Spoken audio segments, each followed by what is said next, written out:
Hello, everybody. My name is Katie Creed. I'm with CT and Associates through Cetera Investors. I hope you all are doing well.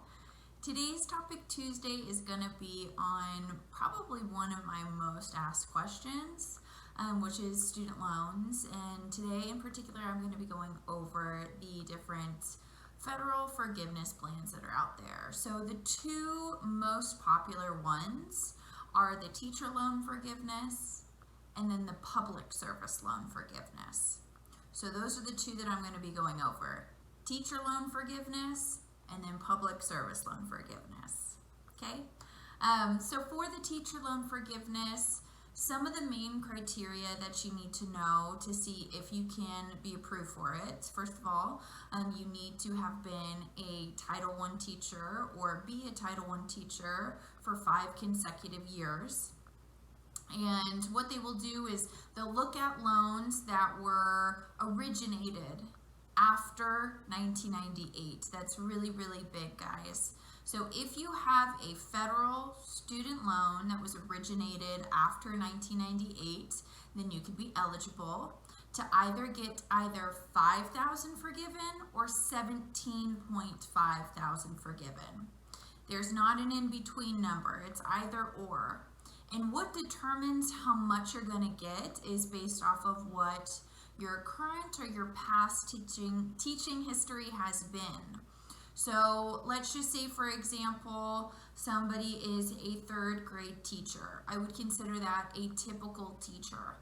They are eligible for the $5,000 forgiveness. Now, if you're in one of the more specialty areas, which they consider math and science or special education, then you could be more deemed into the $17,500. Now, I will say that sometimes people change their career paths over time, and that's okay. So sometimes we can utilize what you've done in the past, or let's say you've already gotten $5,000 of it forgiven, and now you've moved into one of the more specialty areas. We could get the additional $12,500 forgiven if, let's just say, for example, you were a special education teacher for another 5 years. I hope that makes sense. But if you have questions, you can always reach out. So once again, just keep in mind, after 1998, 5 consecutive years, it does not need to be at the exact same school. You can go to different schools, but it must be Title I throughout that whole period. So the other program that's out there is the Public Service Loan Forgiveness program. And for that one, who your employer is important. And it's a little bit more open than maybe the teacher loan forgiveness one. So for the public service loan forgiveness, you have to either be work for the government, work for a nonprofit, maybe a private nonprofit. The big thing they're looking for is, does it have the 501c3 tax exempt status? But if you have any questions, if you, in your particular situation, if you meet within that criteria, feel free to just reach out. On our website, you can always schedule consultations and we can go over if you fit in there. But the other big thing with the public service loan forgiveness is that you have to make 120 payments on one of the qualified payment plans. Now, the big misconception with that is that they have to be consecutive. They do not have to be consecutive payments. You can even see that on the paperwork. So just as a heads up, I know that's a big misconception out there. But after you make 120 payments on a qualified payment plan, I should probably also clarify what's a qualified payment plan, right? So one of the qualified payment plans, they're really just based off of your income. So there's income-based repayment plans, there's income contingent repayment plans, there's repayee, there's a few others out there. So it'll very much depend on your situation and what loans you have and what is offered to you through that. So whenever you're trying to figure out which one is best for me, usually reaching out to your loan provider, like companies like Mohila and Navient and Fed Loan Servicing and Great Lakes. Those are just some of the more common ones that I see. if you reach out to them or if you want some help, Abby and I do that all the time for people just to help guide them through the process. But we can figure out what's going to be the best payment plan for them. And then you have to submit that paperwork every year because that's a potential 10-year commitment for the 120 payments. So you have to reapply every year for them to reestablish what your income is that year because it can potentially change. So that's something to be mindful of when getting into the public service loan forgiveness as something that you want to do. Think of what time frame we're looking at. It's about a 10-year commitment or so in order to get that done. Also, when you're looking at the Public Service Loan Forgiveness Program, what a long name, I recommend, you don't have to, but I recommend that you fill out the paperwork for the actual application. So there's the income paperwork and then there's the actual application for the loan forgiveness. I recommend doing that actual application as well every year. Kind of consider it like your receipt. To show that you're interested in doing this. This is a program that was started in 2007, so it's a little bit newer. They just had people start to get some forgiveness in 2017, so it's a much more new program relative to the teacher loan forgiveness one. So for that, they forgive all of your student loans, so that's a really great positive thing with it. But we just have to be mindful of what the time commitment is and if we think our income is going to change dramatically over that time period, because income-based payment plans are really more geared towards individuals who are on the lower income side of things. So if your household brings in a lot of money, those might not be plans that work well for you. So I know sometimes people have to be considerate of if they get married or anything along those lines. Do we want to be filing our taxes jointly or separately? These are all just things to think about.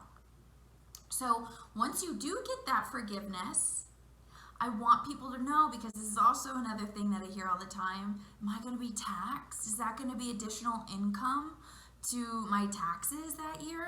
No. So those two federal programs are exempt from taxes. So we don't have to worry about it increasing what our income is that year by however much it is that you're getting forgiven.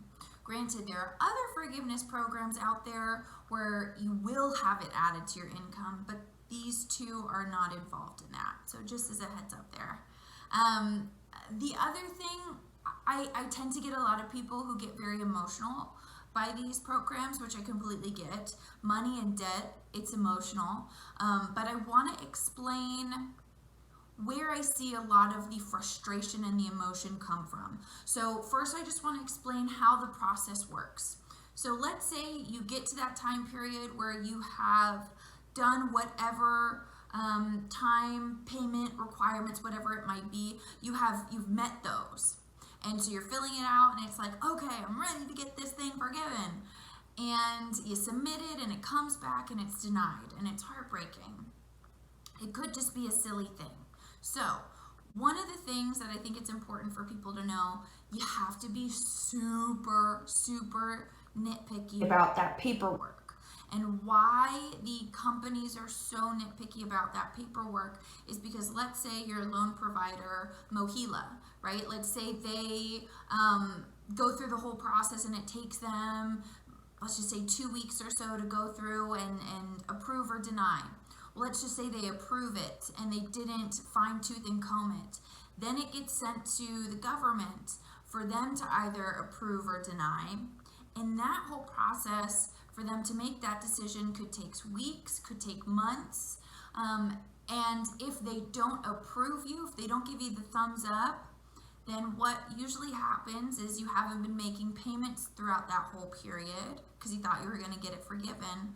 And then all of a sudden you don't get approved and now you owe all that loan payments that you haven't been making throughout that period in one big lump sum. And most people can't afford those kinds of scenarios. So the loan provider, when they're first approving or denying it, they're really, really specific because they don't want people to be in a bind later down the line.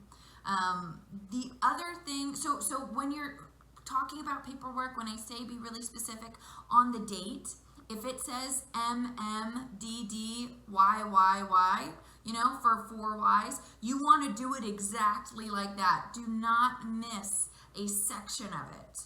Cross every T, dot every I, like the whole shebang. Then the other portion of the paperwork is the authorized official person who signs off.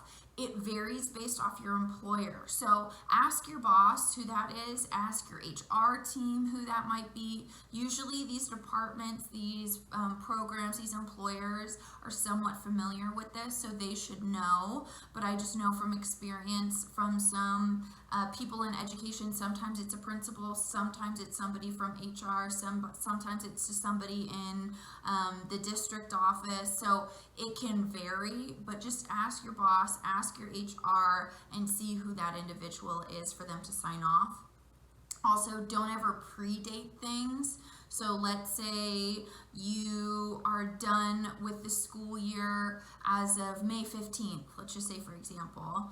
Don't try to submit the paperwork before May 15th, right? We don't want to predate anything. We want to always make sure that we're getting the signatures on the dates that we're saying, and then we're submitting it. So if they receive paperwork that's dated May 15th, but it's only May 10th right now, that's not possible. And the thought process can often be from individuals submitting it. It's like, well, that's my last day of school. I totally get it, but once again, remember, they're really fine-tooth combing that. So you want to make sure that you're submitting the proper dates on the paperwork and you are officially fully done. So I think that's pretty much all I needed to say for the different programs that are out there. If you guys do have any questions, feel free to go onto our website, CT and Associates, through Cetera, and we can go through whatever it is that you might have questions on, because I know a lot of times this is just emotional. So we want to take some of that emotion away and give you some empowerment. So I hope you have a great rest of your day. Bye, guys.